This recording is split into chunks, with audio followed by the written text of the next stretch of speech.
mean, they don't really just choose random people off the streets. Some people might do, but anyway, so my godmother and my godfather, they've both been friends with my dad since they were around 4, which is quite a long time. My dad's getting on a bit, bless him.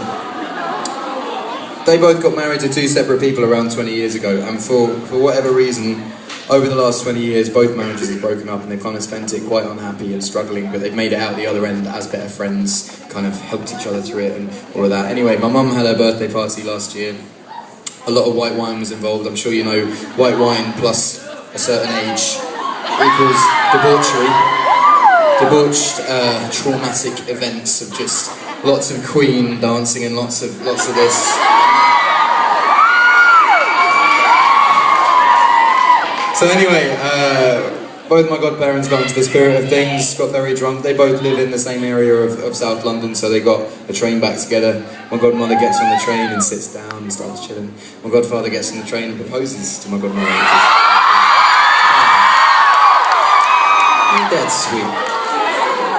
So a couple of weeks later, I come home from off tour, I find this out, my godparents, I meet up with them, they say we're getting married, and I'm like, wicked. And they said, can you play our wedding? And I was like, of course, just tell me what song you want me to play. And they were kind of like,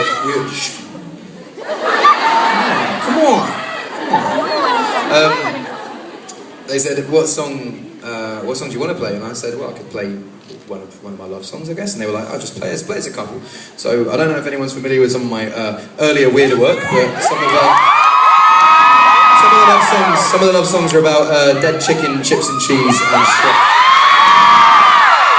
So I played these songs to my godparents, and I was let down very gently. It was kind of like, no, I don't really think they're going to fit in at our wedding. Can you just play a classic love song? You know, one of these classic love songs like Make You Feel My Love, or you know, You Are So Beautiful to Me, or Gold Digger, or any one of these love songs that everyone kind of gets into.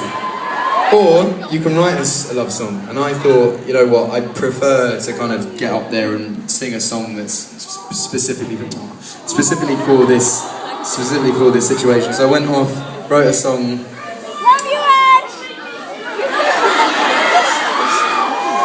I'll just finish the story and then we can have a shout in the fest. So I went away, wrote a love song, came back, played it to them. They were like, cool, that's the one. I recorded it for the album, all of that. On another note, as I mentioned, did the Snow Patrol tour in the spring, which was fun. And I had to cancel the last 4 dates of the Snow Patrol tour, and it was widely speculated in British press that I was entering rehab.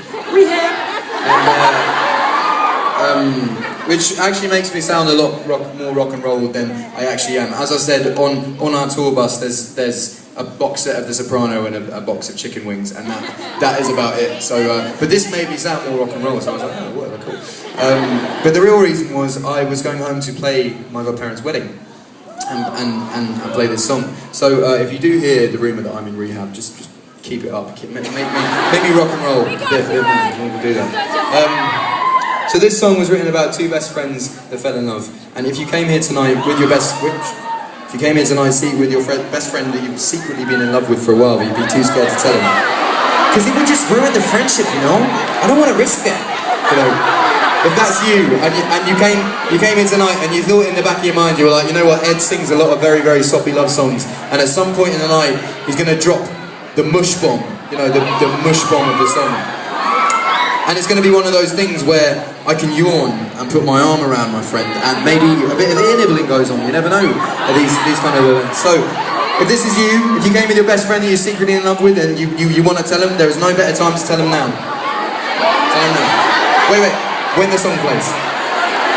And if you came here with your best friend that you were in love with, it could be your partner, your girlfriend, your boyfriend, your husband, your wife. This song was written for you. It's for anyone that has been in love with their best friend, and I would like to play it now. And I'm gonna be a douchebag and ask people not to sing, if that's alright, because I just want to play it quietly. Okay.